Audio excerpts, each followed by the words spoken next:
हत्या मैंने बताया तो शराब घोटाला क्या छोटी चीज थी? दिल्ली का शराब घोटाला एक बहुत बड़ी चीज थी, लेकिन सीएजी की रिपोर्ट ने क्या बताया कि शराब के जो नीति बनाई गई थी उसको बंद करने से सरकार को नुकसान हो गया। अब इस स्थिति के अंदर आप बताइए कि इसी तरीके से अगर कल ये आरोप जो है निराधार साबित हो जाते हैं और खान सर जो है वो बरी हो जाते हैं, तो उस स्थिति के अंदर जो है क्या सरकार या वो लोग जो आरोप लगा रहे हैं वो माफी मांगेंगे? खान सर ने फैजल खान है सर। देखिए अब आप बनाने के लिए तो कुछ भी बनाते जाइए। अब तो ऐसे तो अगर हम बात करें तो कुछ लोग ऐसे थे जिनको दीपक से भी चिढ़ थी, मोहम्मद दीपक से भी चिढ़ थी, तो बहुत सारी चीजें ऐसी। सर हर मामले में हिंदू मुस्लिम एंगल क्यों आ जाता है? देखिए जब आपके परिवार का मुखिया, आपके परिवार का मुखिया या देश का मुखिया जिसकी नीयत में खोट हो, जिसकी नीयत में ही समस्या हो, जिसकी नीयत में ही हिंदू मुस्लिम हो, जो हिंदू मुस्लिम के एजेंडे को आगे बढ़ाने का काम करता हो, जो आतंकवादियों के एजेंडे को आगे बढ़ाने का काम करता हो, वहां क्या होगा? उस देश में हिंदू मुस्लिम के अलावा कुछ हो भी नहीं सकता। सर खान सर गरीब बच्चों को पढ़ाते हैं, फ्री में पढ़ाते हैं, 90 रुपए में पढ़ाते हैं जी, क्या उनके साथ ऐसा होना चाहिए? बिल्कुल नहीं होना चाहिए, क्योंकि कोई भी शिक्षक हो, अगर वो शिक्षक है, बच्चों को शिक्षा देने का भी काम कर रहा है और उस प्राइस के ऊपर शिक्षा देने का काम कर रहा है जिस प्राइस के ऊपर शिक्षा मिल पाना लगभग लगभग असंभव होता है। हमारे देश के अंदर अगर ट्यूशन पढ़ने के लिए भी किसी बच्चे को भेजा जाता है ना, तो माँ बाप कहीं ना कहीं राशन की या किसी चीज की कमी करके, कटौती करके उस बच्चे को ट्यूशन पढ़ने भेजते हैं। और आज प्राइवेट स्कूलों का हाल तो ये हो चुका है कि एक व्यक्ति की सैलरी के बराबर तो बच्चों की स्कूल की फीस पहुंच चुकी है। तो क्या शिक्षा देना अपराध है? भारत में शायद शिक्षा देना अपराध बन चुका है। इसी का खामियाजा जो है वो खान सर को उठाना पड़ रहा है। लेकिन सर खान सर पर तो आरोप ये लग रहा है रोशन आनंद सर का भाई की मौत को लेकर के भी, जो भाई उनका ही हाथ है। देखिए मैं आपको बताऊं, जो शिक्षक होता है ना वो ऐसी चीजों में बिल्कुल भी नहीं जा सकता। आप स्थिति को समझिए, वो व्यक्ति जो ऑलरेडी वेल एस्टैब्लिश्ड है, एक नोन पर्सनैलिटी है, पूरे देश में जिस व्यक्ति का नाम है, जो स्टूडेंट्स के बीच में जिस बंदे की रेपुटेशन है, उसका किसी से विवाद होना भी संभव नहीं है, इतना आसान नहीं है। और अगर होगा भी तो कुछ एविडेंस होंगे। केवल मात्र आरोप लगाने से ये चीजें साबित नहीं होती हैं। हमारे देश में आरोप लगाने का एक सिस्टम चला रहा है। कहा जाए जो खान सर जांच से बार बार भागते हैं, बचने की कोशिश करते हैं। देखिए जाति धर्म के ऊपर तो मुझे लगता है कि शायद उनको भी अवॉइड करना चाहिए, और हमारे देश के मीडिया को भी, क्योंकि ये एजेंडा, जब हम इस मुद्दे पर बात करते हैं जाति धर्म के मुद्दे पर, तो कहीं ना कहीं हम उस चीज को चर्चा में ले रहे होते हैं। और चर्चा समाप्त किसकी होती है? कौन सा मुद्दा खत्म होता है? मुद्दा वही खत्म हो सकता है जिसकी आप चर्चा समाप्त कर दें। तो जाति धर्म के मुद्दे पर जिस दिन हम मीडिया में चर्चा करनी बंद कर देंगे, या खान सर की तरह हम अवॉइड करना शुरू कर देंगे, या अच्छे पढ़े लिखे समझदार लोगों की तरफ जाति में बात करना बंद कर देंगे, उस दिन जो है ये चीजें समाप्त। मीडिया में तो दिखा रहे हैं जो भाई खान सर का ही हाथ है नेपाल में, और इसके प्रिंस यादव के मौत मामलों को लेकर के अब उनको तो फैजल खान कह रहे हैं, जो फैजल खान का हाथ है। देखिए मैं फिर वही बात कहना चाहूंगा, आरोप लगाना बहुत आसान है। अब अलग अलग केस हुए हैं पूरे देश के अंदर और लगातार होते रहते हैं।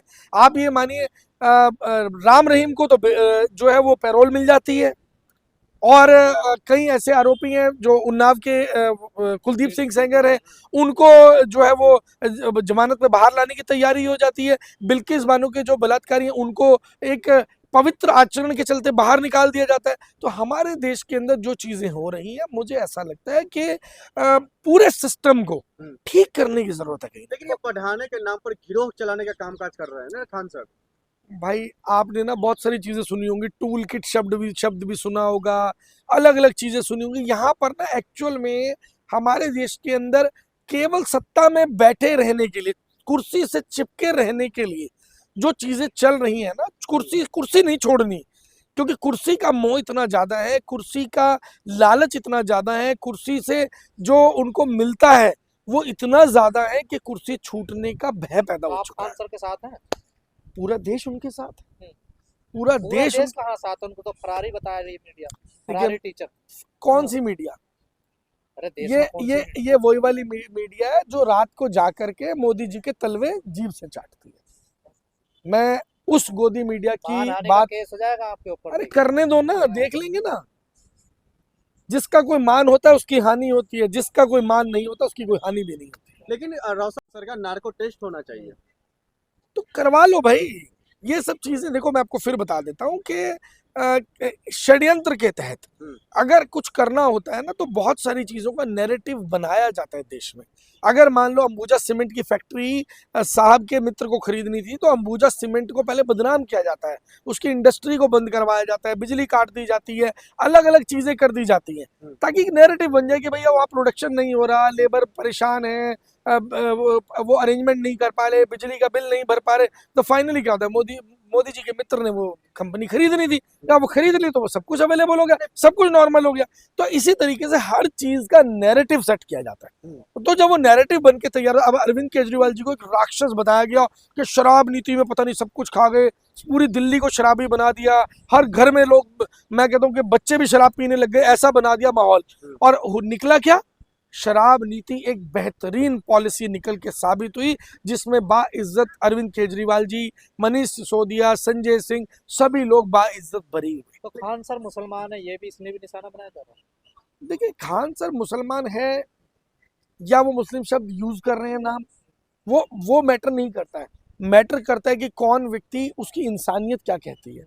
आज की तारीख के अंदर देश के स्टूडेंट्स के ऊपर, देश के विद्यार्थियों के ऊपर जितना बड़ा एहसान खान सर के द्वारा किया जा रहा है, मुझे लगता है कि शिक्षा, जैसे बाबा साहब ने कहा था, शिक्षा शेरनी का दूध है। ज्यादा उनको मुसलमान की तरह वो तो देखिए, जो पैसे दे करके, अभी मैं 2-4-5 करोड़ रुपए आपको बदनाम करने पे खर्च कर दूं, तो आप भी बदनाम हो जाएंगे, आपको हिंदू होते हुए मुसलमान साबित कर दिया जाएगा। पैसे का गेम है। आज की तारीख के अंदर पैसा जो लोग लेकर के बैठे हैं, जिन लोगों ने सत्ता पे कब्जा किया हुआ है, जिन्होंने एजेंसियों के ऊपर कब्जा किया हुआ है, वो कुछ भी कर सकते हैं। क्या शिक्षा माफियाओं की नजरों में आ गए खान सर? देखिए, शिक्षा माफिया की नजरों में आने का मैटर नहीं है। शिक्षा माफिया को कहीं ना कहीं नुकसान हो रहा है। शिक्षा माफिया को मालूम है, जैसे कि अभी धर्मेंद्र प्रधान जी का इस्तीफा मांगा जा रहा है कॉकरोच पार्टी के द्वारा, तो अब मालूम है कि कहीं ना कहीं जो खान सर है उसमें महत्वपूर्ण भूमिका के अंदर है। पहले उनका नाम अमित सिंह बताया जा रहा था और तमाम लोग कह रहे हैं कि वो ढोंग कर रहे थे, राखी बनवा रहे थे। तो मैडम देखिए, ऐसा है कि आईडी प्रूफ मांग लीजिए। अब मोदी जी ने तो डिग्री दिखाई नहीं, हो सकता है खान सर दिखा दे, मांगिए ना। लोग तो कह रहे हैं ना, नहीं, मुद्दे यही रहेंगे देश में, हिंदू मुस्लिम खान सर, या कुछ और बातें भी जब होंगी, तक शिक्षा, आप इन मुद्दों को उठाना बंद नहीं करेंगे, तब तक मुद्दे यही रहेंगे। मैंने आपको बताया, जिस मुद्दे को समाप्त करना हो, उसकी चर्चा को बंद करना ही इसका समाधान है। पहले जो है 2 कोड़ी का कहना अंजनम कश्यप का, फिर उसके बाद खान सर कोचिंग पर हमला होना, फिर अभी इस तरीके की मौत की खबर आना, ये सब क्या चल रहा है? देखिए, ये ना नैरेटिव चल रहा है। मैंने अभी बताया। किसका नैरेटिव? मैं मोदी मीडिया का या फिर खान सर? मैं बता देता हूँ। देश में एक ही सिस्टम बचा है, भारतीय जनता पार्टी, भारतीय झूठा पार्टी। क्या करती है जी, आपको ध्यान होगा, आज से 1 साल 1.5 साल पहले दिलजीत दोसांझ की प्रधानमंत्री मोदी जी से मुलाकात हुई थी। मैंने उसी दिन ये बात अपने इंटरव्यू में कह दी थी कि अब या तो दिलजीत दोसांझ को देश छोड़कर जाना पड़ेगा या दुनिया छोड़कर जाना पड़ेगा। कारण, क्योंकि जिस चीज पे भाजपा की निगाह होती है, बड़ा सोच समझ के निगाह रखी जाती है कि अब करना क्या। और अब क्या हुआ, फाइनली उन्होंने देश की राष्ट्रीयता को सरेंडर कर दिया, उन्होंने अमेरिका की सिटीजनशिप ले ली। उसका क्या कारण है कि उनको बोला गया कि भाजपा में आ जाओ और मुख्यमंत्री का चेहरा बन जाओ, नहीं तो खत्म हो जाओगे। तो यही रीजन है।